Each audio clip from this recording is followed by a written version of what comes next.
So they're coming out with a Willy Wonka prequel, right? Like an origin story. Are those ever good? No. The prequel. Some are good. Some could are be good, man. I like how. I asked that question not having a single prequel in my mind. I'm just kind of asking the question. Well, Godfather 2 is I was just half gonna of say a that, prequel. Roy. Yes. Right? Yeah. Yep. And like a whole bunch of Star Wars movies, right? Yeah. They had 3 of them, 3 prequels, and then they had a couple more, Solo and Rogue One. So yeah, those ones are good. What? As I understand it, you're not a fan. I like prequels, and I was actually really, really, really looking forward to the new Willy Wonka preview, or prequel rather. And they cast Timothée Chalamet or Timothée Chalamet, which is actually that's how you're supposed to pronounce his French, name. yeah. Timothée Chalamet. Oh, Timothée oui. Chalamet, But I wanted c'est bien ça. it to be really dark. You wanted him? Oh, come on. Because Willy Wonka is a dark character. No, he's not. So I've got questions Willy about Wonka's a Willy Wonka. murderer. Is a murderer? A mass murderer. Who did he murder? All those kids. No, they're not dead. They're just like deformed. Deformed. Yeah, like they're Veruca's He's a deformer. Veruca not a Salt. murderer. I'm Veruca pretty Salt sure. and all them. I'm pretty sure the premise of that first movie. If you watch that movie, I read the book. Okay. oh, okay, I read look the at book. you. Look at me, Louis. So, Amin, since you've read the book, Yeah. the only cultural understanding I have of Willy Wonka, like watching the movie when I was a little kid, don't remember it, don't really care to watch it again. The theme is dark because he's essentially taking these little kids and then doing something with them. No, he's not. Okay, so let's get something straight. If Willy Wonka's guilty of one thing, it's enslaving millions of Oompa Loompas. That too. That's the Yes. bad part. So also dark. But back then, slavery was kind of like, hey. What? I'm just saying, like, it's a period piece, man. Yeah, it's a period piece of You know, Context. It's kind of like Tom Sawyer and Huck Finn. Like, oh yeah, there goes my friend Yeah, sure. Black Guy Jim. Not quite. That's not his name in the book. But Nope. so, like the stuff that he does with the kids was all, by the way, hey, let's take a tour of the factory. Oh, by the way, don't touch this. Then he walks out, and inevitably, one of them touches it.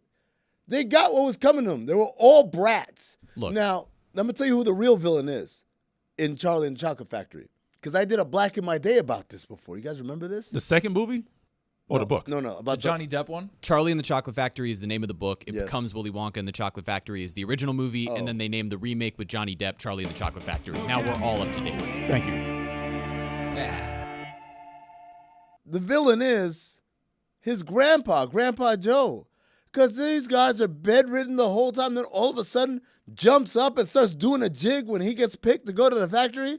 Your lazy ass could have been working. We could have been eating more than potato soup or whatever they ate every single day. Potato skin soup. Were there 4 people Yeah, in one big bed? ass Yeah, bed. 4 people in that bed. That sticks with me. That's just that plot. I Just thought that it was- part of the movie where there's 4 old people that just stay in the same bed. I never got that. It's Plus weird. the kids. What's up? Plus the kids, right? Yeah, the kids were in the bed as well. everyone was in the bed because they were lazy. Because they were lazy. What's the undertone, It's though? funny. It's funny that you're taking that perspective on this because really, Willy Wonka and the Chocolate Factory is a piece about capitalism, and they really hit you over the head on that with the Johnny Depp version, and that's what I wanted them to do here. I wanted this to be a dark piece about a tortured soul because Gene Wilder's Willy Wonka is clearly a tortured man. Guys, I found the original script from my Black in My Day that I did 6 years ago. Dude, Just at let's the same find the time that imaging. Roy did a top 10. Yeah, should I redo it? Should I recreate it for you guys? We should. All right, here we go. This should be fun. Do we have the imaging? I think we have imaging. Okay, well, wow, let's... Time for the segment that reminds Dan and Stugotz how out of touch they are. Here is Amin Elhassan with Black in My Day. Thanks, Poppy. Did any of you guys read Roald Dahl books growing up? Looks around the room, gets a bunch of no's. No. No, I'm sure you have, even if you've never heard of him. Roald Dahl was a guy who wrote a bunch of children's stories almost 40 years ago. Now it's almost 50 years ago. I got to update this. His stories have delighted millions, maybe even billions of readers worldwide as they've been translated into numerous languages, and many of his works were adopted into major Hollywood movies, including timeless classics like James and the Giant Peach, the BFG, and of course, his most famous work, Charlie and the Chocolate Factory, the story of the adventures of a boy named Charlie with an eccentric chocolatier, Willy Wonka, who's on a quest to find his heir to the empire. Did I write this? Yes, you did. Yeah. So I was on Twitter a couple of months ago, now years ago, perusing the timeline when I came across a little interesting nugget of information. A tweet that indicated that Roald Dahl originally intended for the character of Charlie Bucket to be black. What? That's right.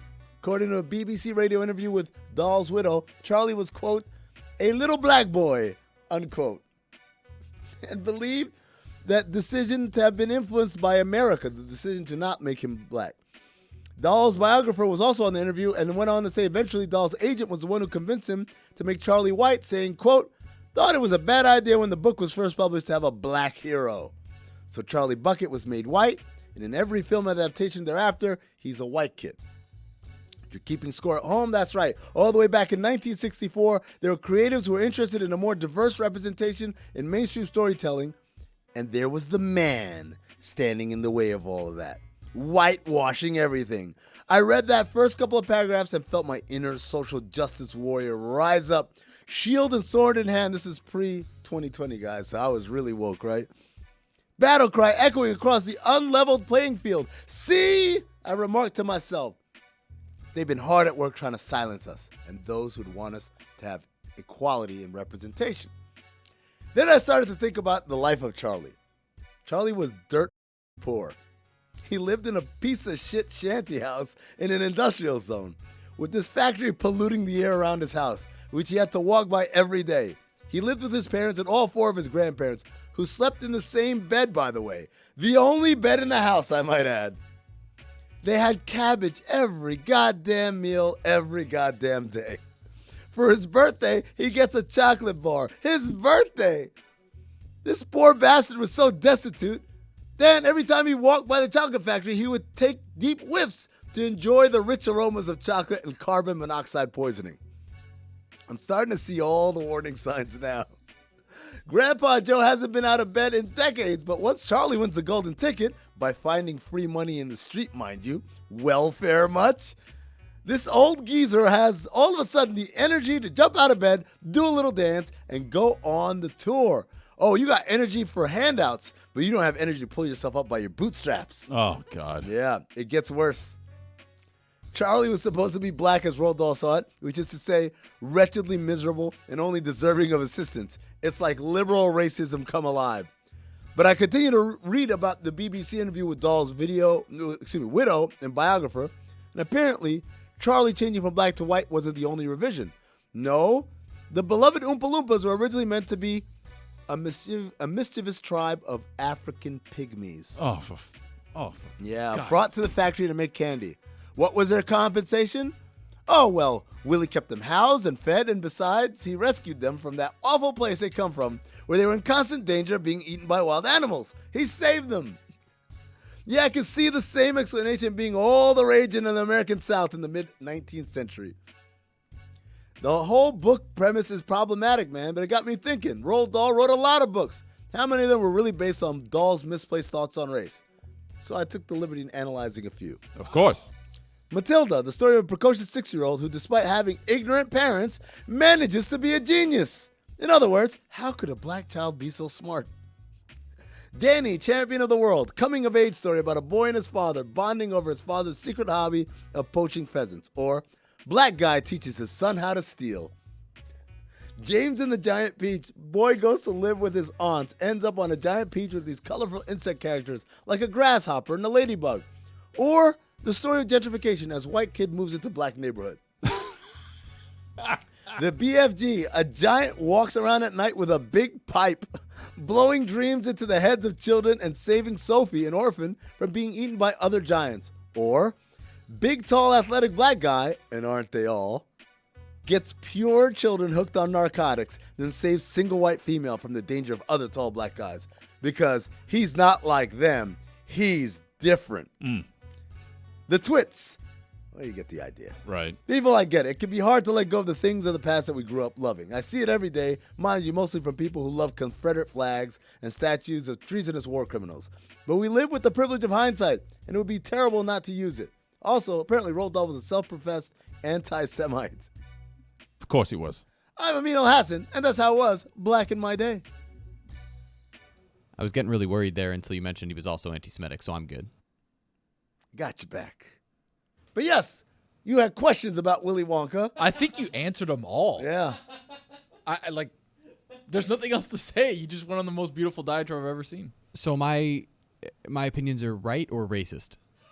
To not like you wanted more like I wanted it to be dark. you wanted Willy Wonka like with You wanted more racism. I wanted Willy Wonka to be depressed and a drunk and all of the things that he inevitably was that led up to the moment of deciding I'm going to give away my chocolate factory to some random child. And the goal ultimately for him, like as we see as the story plays out, was I don't want to give it to one of these rich kids, so I'm going to kill them.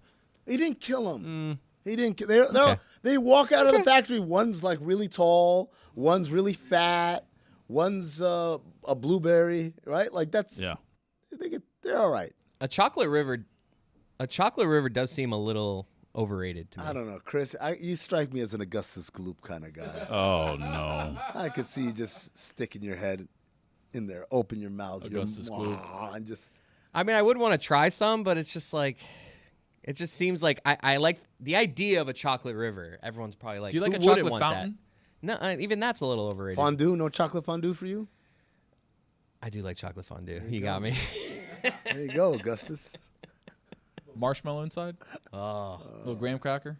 I like the appetizer, the cheese bread part. Like you get like at a fondue restaurant, yeah. the cheese appetizer, and then give me the dessert. I'm good without the cooking my meat in the oil. Yeah. Like the main dish. That's not my objective, to go to a restaurant, to cook my own meal. Hell yeah.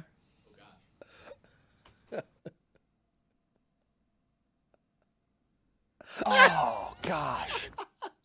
Oh, gosh. The oil. Oh, gosh.